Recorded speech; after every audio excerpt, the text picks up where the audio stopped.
Thank you very much, Marketa, dear Milos, dear speakers, dear presidents. Yesterday we marked 14 months of war in Europe. And how symbolic, how moving that we are not only in Václav Havel city, but in the very room over here where the first Ukrainians were greeted in Czechia.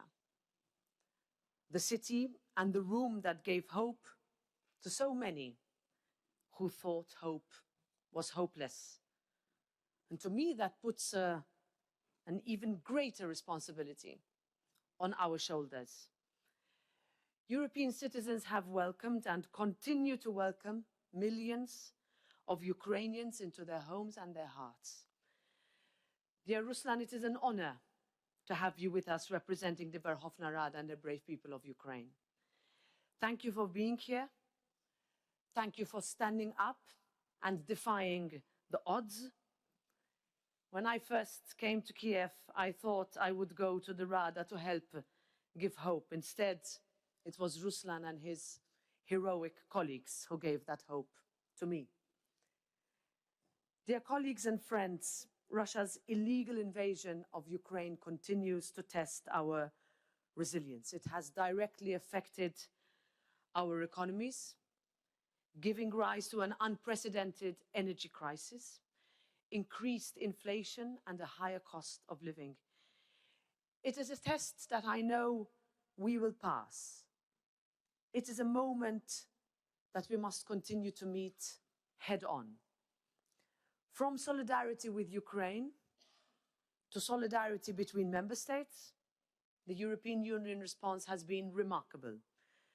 We are united, more coordinated, and our determination to safeguard the principles and values that underpin our way of life remains unwavering.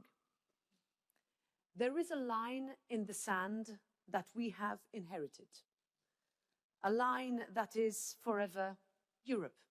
That is our line. And our determination to ensure that it is not erased by imperialist aggression will mark the Europe we want to leave behind. For so long, so many of us took our way of life for granted, that we were almost surprised when we saw that there are still those who call it into question. Many of you had tried to warn the world. We should not have been surprised. The European Union has been a success story because underpinning our model is a strong foundation of democratic values. But we cannot be afraid to reform, to change. We need to reevaluate the way that we interact with the rest of the world, rebalancing our political and economic relations with key and strategic partners. We must quickly learn the lessons from our former energy dependence on Russia and avoid making the same mistake again, making our supply chains more resilient by diversifying our resources and reducing dependencies. This is crucial in a changing geopolitical context. Relations must be based on transparency, on reciprocity and predictability. That is the surest way for us to truly become more resilient as a union. That is the strategic autonomy that we need. Our actions must be consistent with our rhetoric.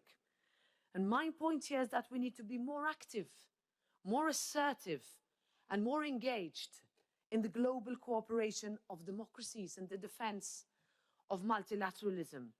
And here, we must be confident in our strengths and our capabilities. We have shown that we are effective when we are united in taking decisions.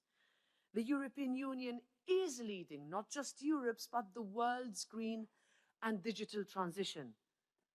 But it is also true that we have to explain it better, that we have to listen harder. We need to make sure that these changes are cushioned, that our economy and our environment are seen as two sides of the same coin.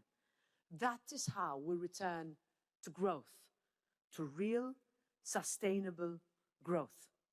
We need to invest in our industrial base and manufacturing capacities. That is as much about prosperity as it is about security. Bolstering the resilience of our supply chains through diversification also means implementing an ambitious trade policy. We do not need to fence ourselves in or enter into protectionist races.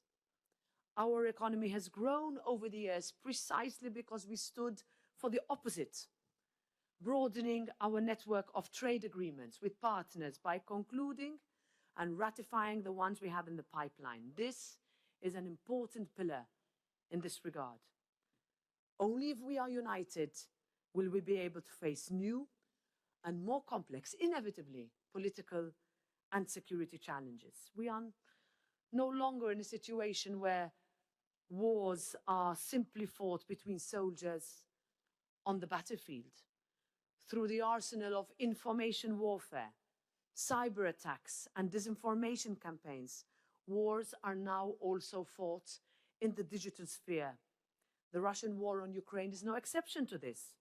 And these challenges pose an existential threat to our democracies. They erode trust in institutions and in the media by interfering, disrupting, censoring, or even manipulating people's perceptions of the truth.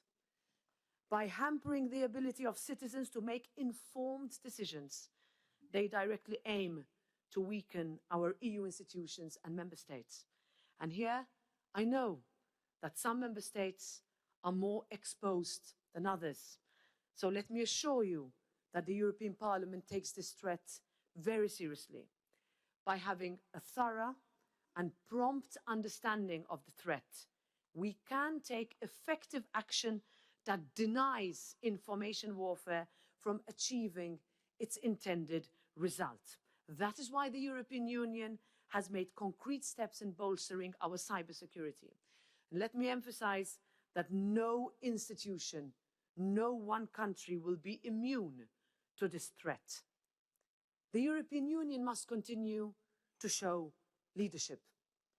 With the proposed Digital Services Act and the Digital Markets Act, we are already setting standards that can serve as a blueprint for our like-minded partners across the globe, just as we have done for the Fit for 55 package.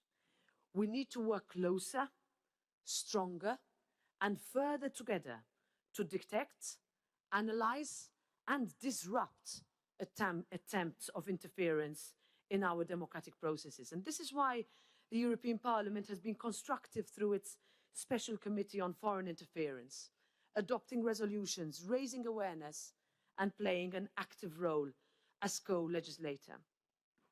We have a responsibility, not just towards ourselves and our children, but also those who look to the European Union as a beacon of hope to protect and nurture our values.